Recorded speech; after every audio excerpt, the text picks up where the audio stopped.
Welcome back to MidEast In-Depth, part of Levant TV's press reviews. In areas where radical Islamists are gaining momentum in Syria, minority rights are struggling for coexistence in the Middle East. A lot is being done to help protect them, amongst others, the Christians of Syria, the oldest religious group in the region, a group that has survived the oppression of the Ottomans, the Mamelukes and other forms of tyranny. Let's learn more. The nuns of Syria are now freed. We're talking about the nuns of the Ma'lula monastery, one of the oldest surviving monasteries in Syria, built on the site of a pagan temple and has elements which go back to the 5th and the 6th century Byzantine period. They were held captive by Al-Nusra front in a location near the Lebanese border.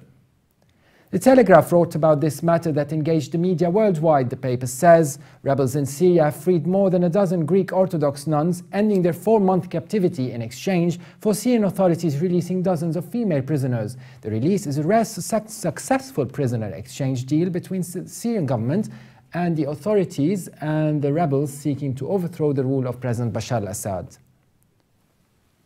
Mother Superior Pelagia Sayyaf, the head of the Mamelukes convent, said upon the release, "God did not leave us. The front," she meant the Nusra front, "was good to us, but we took off our crosses because we were in the wrong place to wear them." Talking to reporters after the release near the Lebanese border, the nuns said they were treated well, with one nun even describing her captors as kind. Mother Pelagia Sayyaf, head of Martakla monastery, thanked the Syrian government, who she said worked with the Qatari government for their release. Al-Arab al-Yawm news site reports that the people of Saydnaya, another renowned Christian pilgrimage site in Syria, refused to welcome the released nuns of Mamelukes and demanded that Mother Sayyaf should be expelled from the church for showing gratitude to the abductors before the release and after the release. Despite Mother Sayyaf thanking the Syrian government as well, it could be that the abducted nuns developed the famous Stockholm Syndrome or capture bonding, a psychological phenomenon in which hostages express empathy or sympathy and have positive feelings towards their captors, sometimes to the point of defending and identifying with them. One of the mediators between the Syrian government and the rebels was Mother Agnes Mary of the Cross. Let's see what she has to say about these events. Mother Agnes Mary, thank you very much for joining us and welcome back to Levant TV. Yes, how are you? First of all, I'd like to congratulate you on your efforts and congratulate all the religious order in the Middle East for last week's good news and the release of the nuns of Mamelukes. My first question, yes. Mother Agnes, what does it mean to have nuns or other religious figures abducted? On one side, they represent a group that has survived oppression for long under the Ottoman Empire and the likes. And on the other hand, they are citizens and part of the society despite their seclusion, of course. How do we assess that? And what do you think it's valid that they stay behind the red line and totally out of the conflict? Well, first of all, those religious are out of the conflict because they are completely dedicated to spiritual and religious means. This is first of all. Mm-hmm. Second, when they are abducted, it means that all the red lines have been bypassed by those people who are sent to Syria, let us say, to implement democracy, but in reality they are implementing criminal outlaws behavior that is atrocious, inhuman, and contrary to all the internationals and all the humanitarian laws. So this abduction of religious nuns in itself has no other explanation but the willing of the abductors and those who are behind them to show that in Syria there are no more red lines and that everything today is accepted and willingly covered by those dark powers. So, of course, I gather that you obviously consider that they are a red line, religious figures, be it Muslims or Christians. Well, any human being is a red line, you know. Any human life and any human dignity is a red line. But moreover, a religious personality is a red line for the principles and the values that it incarnates. Mm-hmm. You mentioned that the captors, the abductors, were obviously criminals in their doing to the religion and to humanity, of course.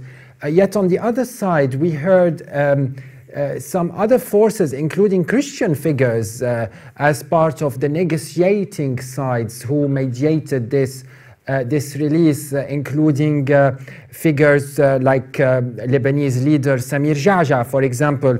What do you have to say about that? And he was, as some media outlets mentioned, he was close to the abductors' sides. Well, you know, today it's like a melting pot. You have extremes that are joined in a joint venture, you know, and it's the real confusion of these melting pots. So I have nothing to say. You know, the events in itself explain how when you have interest, you can bypass your own principles, your own values, because I heard that those values had one slogan, and it was the security of the Christian society overall. Mm-hmm. Where is this, stability, where is the security of the Christian society when we are dealing with sectarian wars or proxy wars, and yes. Where is the security when we are dealing with discriminatory yes. Action? Yes, and when you mention, Mother Agnes, that the interests also sometimes cross red lines, does the Church, or do you personally, believe that sides involved in the conflict, we're talking here about political sides, should really cross this red line just like the abductors did and get into this whole attention and power game, including religious figures? What do you have to say about that to them? I don't know if I understand your question. I meant about opposition figures in Syria, for example, and, yes. And other sides, could be in the Lebanon, they could be Christians or Muslim leaders, and they are involving religious figures to pressure, for instance, President Assad to release from the other side the female prisoners that he released eventually to get the deal done. You know, yes, I do not interfere in negotiations, and every negotiator has his own parameters. What I have to say is that the objectives, the goals, will not justify the means. Yes, and that all of us, should we be Christians or Muslims, we are human beings, and we are to abide to the humanitarian and international laws. Yes. And any side who bypass those laws and who bypass those values fall into barbarity. Yes. And it's in itself a discredit for its reputation and for its political way and behaving. Very briefly also, Mother Agnes, I don't want to take too much of your time. What do you think of the stance of the people of Saydnaya in rejecting to celebrate the release of the nuns of Marta Mamelukes? Well, you know, we have all of us, we were rejoicing. It's not only the Saydnaya people that are rejoicing. Everywhere in Lebanon, even in abroad, in Europe, everywhere we received congratulations from many people, not only from loyalists. Because the cause of those nuns became a humanitarian international cause. Yes. And so it's normal that all over the place, all over the world, people would congratulate and also rejoice. Yes, but the people of Saidnaya, Mother Agnes, had their remarks on Mother Pelagia Sayyaf in the way she thanked the abductors, and she said that they treated the nuns nicely. They had really a controversial maybe stance towards Mother Pelagia Sayyaf. What do you have to say about that? Well, you know, we don't have to take it by this way. Mother Pelagia was not talking on a political level. She was not talking on even a negotiation level. She was just, you know, thanking those people who have been with them, not beating them, not killing them, not raping them. I think that it's like the Stockholm syndrome. And as Christians, you know, it's good to very tolerant. Even our enemies. Yes. Yes.